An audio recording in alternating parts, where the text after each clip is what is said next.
Hello, everyone, and welcome to In 15 with Rinchin, a show where top experts share their most practical advice in 15 minutes. My name is Rinchin, and I'm going to be your host. Our guest for today is on a mission. His mission is to help 10,000 professionals pass PMP and CAPM exam in first attempt. He is a seasoned professional with 15 years of rich experience in project and program management. To achieve his mission, he holds free study groups and also generously shares his insights through the weekly newsletter. Today, we will be talking to him about the PMP exam and the CAPM exam, the strategies to study for it and ace it. Please welcome Gabor Stramb on In 15 with Rinchin.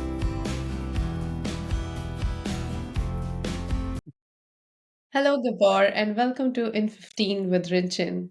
Thank you so much for joining us today. Thanks for having me. It's a pleasure.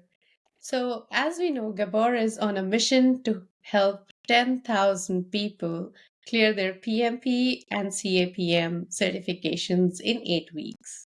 Gabor is very passionate about it, and I think everybody in the PMP fraternity would love to hear from him about it. So the floor is all yours, Gabor. Please tell us more about it. Okay, thank you, Rinchin, for the opportunity.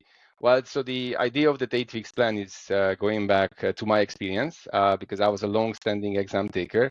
I started CAPM early in my project management career, but I failed. And then I said, let's wait enough time to go for the PMP. So I went for the PMP once, went for the PMP twice, and only passed the third time. Now, in between the different attempts, there were technically years of preparing again, doing it differently. So, and then finally, the last attempt, I find that kind of secret sauce, which is really focusing on the PMP from a different perspective, because what I realized that the way we do things in real life and how PMP is expecting things to be done is completely different. And the more I go against it, how PMI sees things, and I disagree with that, the more difficult this will get. So instead, I was really started to analyzing, let's say, what is the PMI logic behind the processes, behind the agile, why it's working the way it works. And that was kind of the turning point when everything was very much more easier afterwards. Within 8 weeks, I was able to prepare. In terms of numbers, flying numbers above 80% almost all the time with the tests I have to do. And, I finished the exam, I think within like a good 2 hours or so. And it was a pass right away. And, that was very interesting that, right after someone who was a long-standing exam taker, I started to become a preacher of, how to pass the PMP, helping my surrounding, a couple of colleagues first. And it started to felt like that, this is something people are interested in. And yes, and ever since I really trying to give the people the understanding that this is not as difficult as most of us think, because on average, people spend between 3 to 6 months on PMP prep, which I keep telling all those people that PMP prep is not a weight loss program. You're going to see the results right away. You do not need to spend that much time. What you're lacking behind is really like the clarity of what to do and how to do it. But once you have that settled, you are on the right track to get it done. So yeah, that's the long and short answer of it. Awesome. I like how you mentioned that PMP is not a weight loss program because I did spend 6 months on it when I was Yeah. preparing. It was also because I did have a break. I have some breaks in between. But Mm-hmm. having said that, 6 months was the duration that it took me to pass my PMP. Right.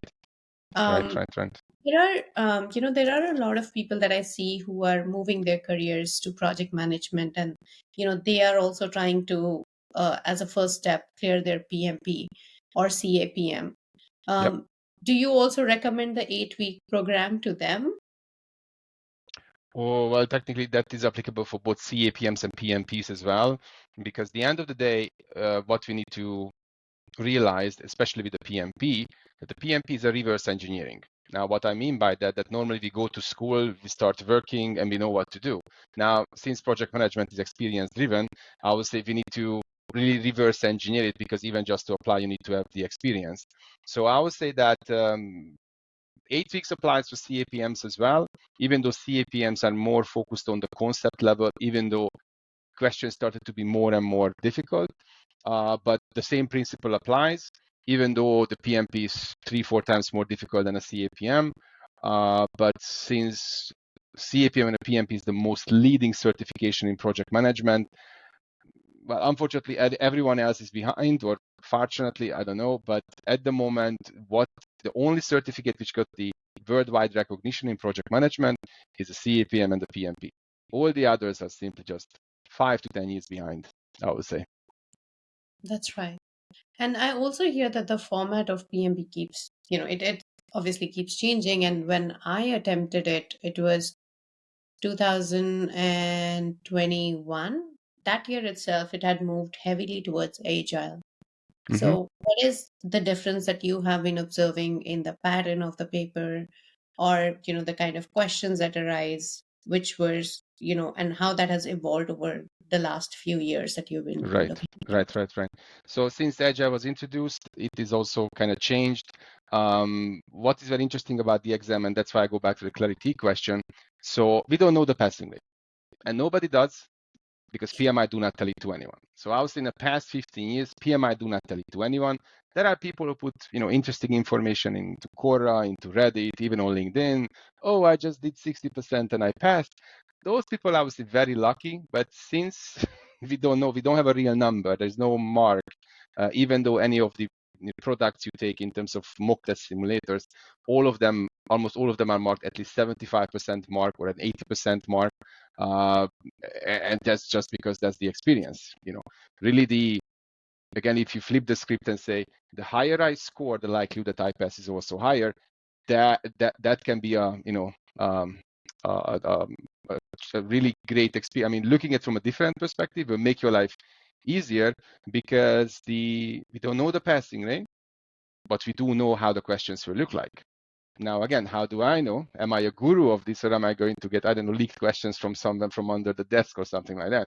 No, it doesn't. But PMI, to the PMI website, they communicating clearly what to expect on the exam. So it's not, I would say, a huge surprise what to expect, because if I go into the exam content outline, it's clearly explained that 50% of the questions waterfall, 50% of the questions are agile, scrum, and hybrid, and then through the domains, through the different tasks, they explicitly tell you what am I going to test you, and I would say that it gives you so much clarity.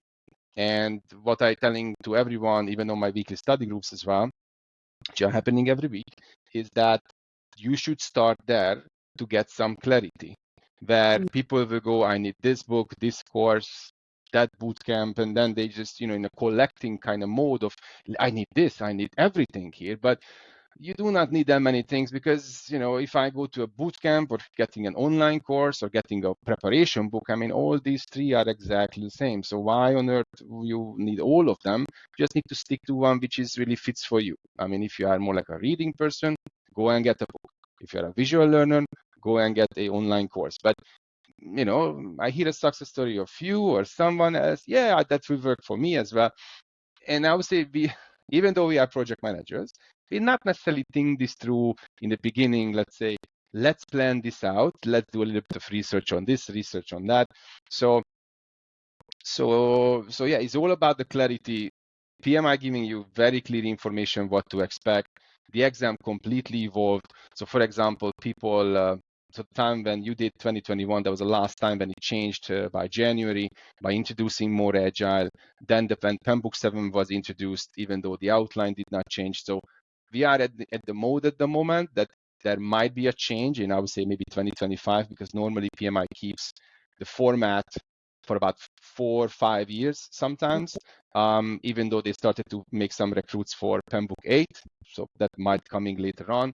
So I would say that the long and short answer is that, long and short of it is that, this exam will definitely stay as is for this year. That is because of the breakdown. PMI no longer asking you those, calculation questions, for example. If you're lucky, you're going to get 2. If you're not lucky, you're going to get 0. So, I mean, this is everyone is interested. I mean, if you would like to spend days and weeks on earned value management, do it by your own interest, but on the exam, you're not going to get too many of those. And again, I'm not a guru here. It's written down in the exam content outline. So just trying to give you some clarity and reality check where you spend your time. Awesome. I really like that analogy of you relating the preparation for project management as real project management, the whole planning Yeah. and scoping it right at the beginning and then getting into the execution and, studying part of it and then clearing it, reaching the Mm-hmm. end goal that you have, which is amazing. My next question to you is, what are the key and common mistakes that you see in the preparation from the students, who reach out to you? What are the things that they are missing or, that they are really overlooking when Mm-hmm. preparing for PMP? What are the common patterns that you see? Mm-hmm. One of the biggest challenge that you're going in with real life experience, and you really need to force yourself to think differently. So let's say one container in your brain just to do real work, real life, and then another container to do it in a PMI way. Now that's, I would say, a forced approach. I mean, whatever we're calling it, you need to focus differently. Now, to maintain that focus, and that's what I would say most people go into a burnout. Many people go into a burnout within a week or so. You say, I push, I do, 2 hours, 3 hours, 4 hours, 5 hours almost every day, or I'm so busy at work, I do it in the evening, which almost have zero impact, unfortunately, because you need to be, pay attention, you need to be focused. And then most people, or lots of people who spend, let's say, I dedicate my entire weekend, I spend, 10 hours, 18 hours studying all day, all night, and then after 2 weeks, they are all exhausted. They might do a test, they score 50%, and they go like, let's park it for now and then come back within a week or so. I think I need a new plan, another shiny object by someone shared. Okay, let's take this, let's give it a try on this. But I would say instead trying to break this down into the more, manageable pieces of work and activity. And as I mentioned, you are a project manager. You need to plan your week ahead, plan your weekend studies ahead. And I would say all in all for the PMP, my advice to my students, you should do like say a good 5 days per week. Maybe you can go up to 6. It's depending on your situation. Definitely not 7 out of 7. Whoever is asking me, I will never do it. So that's why I'm never telling you to do it. So like good 5 days, and if you can, focus on to do like a good 90 minutes to 2 hours, should be plenty enough, because you're not gonna learn all this over time. But you're not gonna be ready within a week. 8 weeks, I would say that's a medium-sized commitment. You need to focus, differently, but I would say with that, 90 minutes to 2 hours, 5 times a day, 5 times a week, sorry, Yeah. before I get anyone, 5 times a week should be plenty enough, because most people are push, push, push. But the problem is you're not leaving enough time to make sure it's all sinking in. Yeah. Now, with the learning material, if I have a course, or any kind of book, the idea is that I'm not redo it 2, 3, 4, 5 times, because it completely doesn't make sense. Because the PMP is situational questions, which means everything you learn, you need to be able to comprehend it, use it, and answering questions correctly in the end. So flipping the pages of the pen book guide for a long period of time will definitely not help you. You are technically not moving forward, almost like in a hamster wheel that just keeps spinning, keeps spinning. I'm keeping myself busy, but making almost very little progress. Right. That's so true. Um, it's so unfortunate I could not meet you when I was preparing for my PMP. It would have definitely benefited me. But I'm sure that this conversation is going to benefit a lot of people who are preparing for PMP. I personally know some of them, and I'll be sending this out to those people and tagging them myself. Um, Towards the end, I want to ask you, so if people have to reach out to Gabor and, learn from although you say you're not the guru, I would definitely say you're one of the gurus out there for the PMP Thank prep. you. So if they have to reach out to you, what are the different ways in which you help people? Right. So currently I'm using, my primary medium is LinkedIn and my associated newsletter with that, because so besides the PMP, CAPM and PMP, what I'm most passionate about is the project management career path, how you can, go from a junior to a to a main project manager, and then to a senior, and then even to program management, for example, within 10 years time, I would say. So I'm very passionate about that. And besides my content on LinkedIn, so people can reach out to me on LinkedIn. I run in my study groups on LinkedIn. If you wanted to get in, touch with me, you can simply, search for mine, and there are many options which will pop up, but feel free to reach out to me. And then through my once a week newsletter, I'm reaching out, let's say, the broader perspective of career planning, or skills you need, or how you can actually, in the last article I have, let's say, your first 100 days as a junior project manager, which was a very detailed kind of explanations of how to manage your communications, your stakeholders, how you can, make your feet in that ground with everything you have. So that's what I, trying to keep in touch with my audience, which goes out once a week. So I'm not spamming, too many times anyone. So that's a once a week kind of newsletter. And, I've been lucky enough to have around 6,000 subscribers altogether who's actually been reading this on a weekly basis. And I hope I can go out there for many other people, because I would say, in terms of project management as a career path, CAPM and PMP, they are just like a pit stop for a time being. But on a long run, there are lots of things you can do. There are lots of ways you can improve.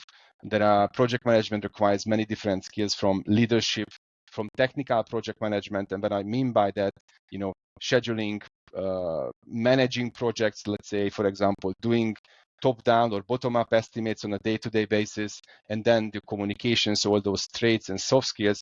And I really would like to give the idea to everyone that project management is not something you can spend 5 years and you see it all.